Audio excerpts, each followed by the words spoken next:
State leaders say it no longer makes sense to participate in a federal program intended to provide food assistance for kids who weren't in school because of COVID-19. But some advocates say they're concerned about what that's going to mean for families in need this summer. MTN's Jonathan Imbarian takes a closer look at this issue. In 2020, the federal government launched the Pandemic Electronic Benefit Transfer Program. After participating for 2 school years, Montana leaders say because of lower need and higher administrative burdens, they're not planning to take part this year. That decision has some groups concerned about the impact, particularly over the summer. The P-EBT program works similarly to existing SNAP benefits. Eligible kids receive benefits on a card that can be used to buy food. During the school year, the program is open to students who qualify for free or reduced price lunches, but who couldn't access them because their schools were closed or they were out due to COVID. In the summer, though, the benefits are available to all kids eligible for school meal assistance, up to nearly 100,000. Groups like the Montana Food Bank Network say they've been a big help. The availability of P-EBT was really a game changer for addressing child hunger during the summer months. We've heard from families that P-EBT made the difference between whether they can afford to pay rent and bills and still have enough money to afford groceries for their kids. The issue is that a state can only participate in P-EBT during the summer if they used it during the previous school year. The Montana Department of Public Health and Human Services says the number of eligible students fell by half last school year, and they expected it would be even lower this year as most schools remained open. During legislative committee meetings this week, DPHHS leaders said continuing the P-EBT program this year would require much more administrative work for them and for school districts to identify each individual student who qualifies. That would pull staff away from other parts of the division to try to do this very, very manual process. And at the same time, right, there has been increases in the regular EBT. Schools are providing free school lunches. The administrative lift to do it, we just are not resourced for properly. A DPHHS spokesperson told MTN if the federal government gave states the option to apply just for summer assistance, they'll have another look at it. Food Bank Network leaders acknowledged the burden the program requires, but said they're still concerned about what will happen this summer if it's not extended. So now we're heading into summer 2022. Food prices are higher, the cost of living is higher. That need for support for families to afford adequate groceries is definitely still there. The need for this program has not gone away in our state. It appears Montana's not alone in their decision. So far, only 19 states have been approved to take part in the P-EBT program this year. In Helena, Jonathan Imbarian, MTN News. MTN News at 5 continues with your Storm Tracker weather first forecast. We're going to see another day with mostly cloudy skies, and we're going to see increasing clouds, especially for the second half of the day, as we'll be watching a cold front moving in from the west, and that is going to bring us some cooler air as we head into the first day of spring. That is on Sunday. The vernal equinox is just after 9:30, but we do have a big warm up on the horizon as we head into next week for the first full week of spring. We'll be seeing those temperatures into the 60s in a lot of locations and even possibly getting into the 70s, especially out towards eastern Montana. Of course, not the best news for some of that snowpack in the mountains. We'll see some of those mid slopes getting some of that snow melt in a little bit earlier than we'd like to see, and we are still looking at generally 80 to 90% of normal snowpack for the central Montana basins, although the northern and northwestern Montana basins are in a lot better shape right now. We're looking at about 100 to as high as 115% of normal snowpack. But of course, there is a lot more time to get some more snow into the picture here in Montana.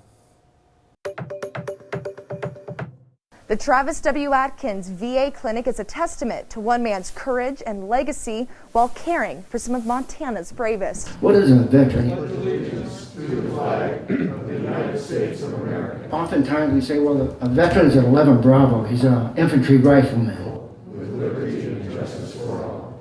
Well, that doesn't cover the whole spectrum. A spectrum of service requires a spectrum of care. Primary care physician or nurse practitioner, the pharmacist, the mental health practitioner all together. So a veteran can be here and get integrated care in one stop. That stop will be here in Bozeman off of East Main Street with expanded services and resources. With the growth, I concentrate mainly on the growth of our women veterans, 3 to 5% every year.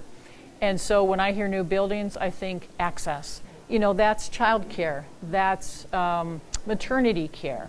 If this clinic delivers services half as good as Travis Adkins did for the United States of America, this clinic's going to do one heck of a good job. If you know the story of what he did and his heroism, it's unbelievable. Travis Adkins, born in Great Falls and raised in Bozeman, gave his life in Iraq, saving his fellow soldiers from a suicide bomber. Travis Adkins, just an incredible hero, one of just a very few Medal of Honor winners, the highest designation in the military. His parents, Jack and Elaine Atkins, cut the ribbon to mark a new day for veterans in the area. One of the things that I think is most important is the opportunity for veterans to come here and just sit down and talk among themselves. America's heroes don't wear capes. Now, this is one of the many exam rooms that patients will be seen, and the week after next is when the doors will open and patients will start coming in. In Bozeman, Jane McDonald, MTN News. As of Friday, Montana reports just 625 active cases of COVID-19, with 45 active hospitalizations and a total of 3,234 people who have died from the virus. According to the governor's office, as of last Friday, COVID-19 cases were down 75% from the week prior, and hospitalizations decreased by 24%. 55% of Montanans are considered fully vaccinated. Gas prices continue to fall slowly. According to AAA, the national average for a gallon of gas dropped a penny overnight to $4.27. Montana is following the national trend, and the state average also fell a penny overnight to $4 a gallon. People are also seeing higher prices when it comes to the diesel fuel. The Montana average for diesel fuel right now is almost $5 a gallon, and as much as it may hurt to drop $150 at every fill-up, the Montana Department of Transportation has a message for drivers, specifically when it comes to using and abusing dyed diesel. As a part of raising awareness, the department will be having several checkpoints that will be checking for the misuse of fuels. So there's a lot of use for non-taxable fuel, and by having that dyed fuel, it alleviates the need for people to pay the tax and then come back for a refund. Non-taxable fuel is primarily used in agriculture, airports, and government vehicles. If you are caught misusing fuel, you could be hit with fines up to $1,000 for your first offense and $5,000 for your second. When we come back, Eric Johnson will have a complete check of your forecast in Storm Tracker weather. And later, twice a year, we change our clocks, and every year you see a story on TV about politicians saying it needs to change. Our Joe St. George shows us why this year's discussion is different after the break. Stay with us.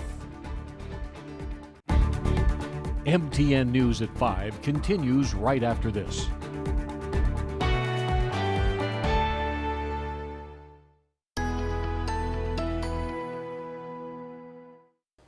And welcome back. I'm meteorologist Eric Johnson filling in for Curtis. Now, as we head throughout the next several hours, we may actually get into some more peaks of sun just before sunset. So you'll see those temperatures staying in the 50s, and then we do start to cool off into the 40s and eventually the 30s as we head towards later tonight. But it will be a partly to mostly cloudy night, and that continues into tomorrow. We'll actually see an increase in cloud cover, especially for the second half of the day. Same deal in Great Falls. We'll see those temperatures stuck in the lower 50s the next couple of hours and cooling off through the 40s. So you'll definitely want to have a light jacket if you are headed out for any dinner plans later tonight. Now, as far as the winds are concerned, we'll be a little bit breezy tonight, generally 10 to 20 miles per hour for the Helena area, but even calming down to 5 to 10 as we head towards the later part of the night. And then, of course, into the afternoon tomorrow, we'll start to see a bit of an increase in those winds. But as the cold front moves through Saturday night into early Sunday morning, we're really going to see those winds ramping up. Could see some 35 mile per hour gusts for Helena. I would expect up to 40 mile per hour gusts for Great Falls as this moves through. And of course, even higher for those areas just to the east of the Rockies. But those winds should start to die down as we head into Monday, except for those areas like Browning. But headed through tonight, again, we're going to see some clouds around, and we'll see a lot of clouds around tomorrow as well. There will be some peaks of sun, though, but again, generally more clouds than sun. And then we'll watch that cold front approaching from the west, seeing some snow breaking out in western Montana.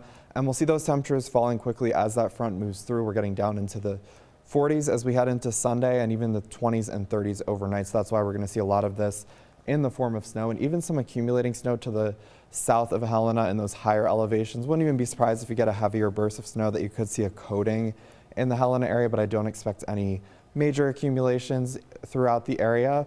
Now, as far as rain is concerned, because there will be some rain before we do see that changeover, generally very light amounts of precipitation unless you're down towards Butte. You could pick up 1/4 of an inch, same deal up towards northwestern Montana and over into Missoula. Generally 1/10 to 1/4 of an inch for those locations, and lesser amounts below 1/10 of an inch for central Montana. And for the rest of tonight, we'll get down right around freezing for most areas, 32 in Helena, 32 in Augusta, and 32 as well down towards Boulder and heading up to the Great Falls area. Much of the same, looking at those temperatures, pretty consistent across the area in the lower 30s with partly to mostly cloudy skies, so slightly cooler for the high line, 27 in Chester, 33 in Havre, and 30 for you in Shelby. And heading over into northeastern Montana, again, much of the same, upper 20s and low 30s. Now we've got, of course, a fantastic stretch of weather ahead for next week. But again, we do have to get through some cooler weather for this weekend. With the exception of tomorrow, 61 degrees. We'll see that cloud cover throughout much of the day, only getting up to 44 on Sunday. And you may wake up to some snow showers as we head into the first day of spring. And then 50 degrees, mostly sunny for Monday, so not too bad. And then we're getting up to 58 on Tuesday. So if you can take some of those lunch plans outdoors, definitely would recommend doing that before we do start to see allergy season kicking in. And headed into Wednesday, 67 degrees. Our record in Great Falls is 74, likely not getting up to that, but some locations could get close to 70 degrees on Wednesday. Heading into Thursday, we'll see a little bit more in the way of cloud cover and slightly cooler, but still very mild, 61 degrees. And then we do see a system working in for Friday that is going to bring some cooler weather, especially headed into next weekend, about a high temperature of 57 for Friday. And then Helena tomorrow, 58. We'll see those showers working in during the late evening hours as a cold front does approach. That is going to bring that cooler air for the first day of spring, only getting up to 41 degrees. And we're only getting up to 46 on Monday under mostly sunny skies. But that warming trend happens rather quickly throughout the week, about a 10-degree increase right through Wednesday, 65 degrees. Again, not too close to our record high there of 74 in Helena, but still very mild. And then heading into Thursday, we're up to 60 degrees. There is a good chance this week felt long, but not just because what you did at work, but because of that lost hour from when we changed our clocks last weekend. Earlier this week, we told how the United States Senate passed a measure to keep it light out in the evening all year long and stop the twice-a-year clock changes. Joe St. George looks at that change and what if that will actually happen. I gotta be honest, I'm tired. I'm tired of doing political time change stories. Twice a year, political reporters like me show clock towers and play, wait for it,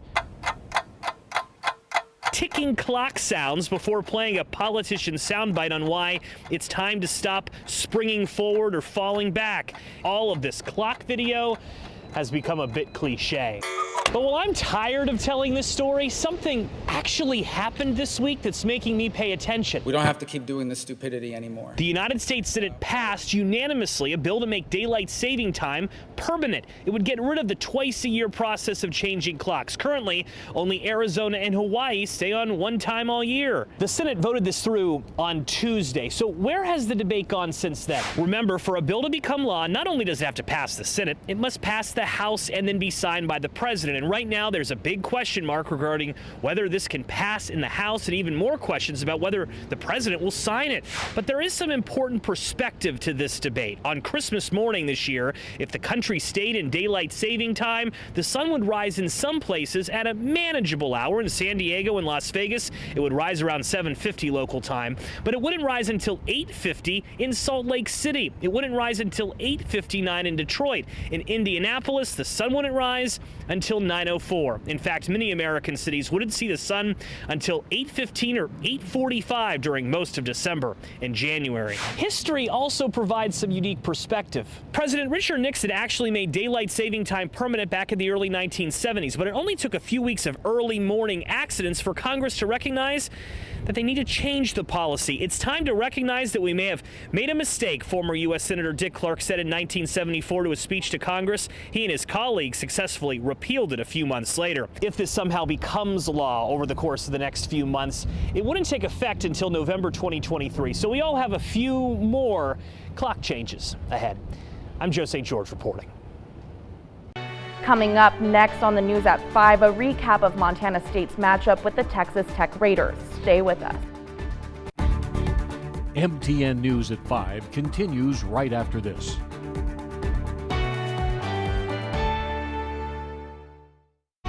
From Montana's news leader, you're watching MTN News at 5. Tonight, the number 16 Montana State women's team takes on number 1 Stanford in the women's NCAA tournament. MTN's Tom Wiley will have a preview of that matchup from Northern California in just a minute. But first, let's head to Southern California. The 14-seeded Montana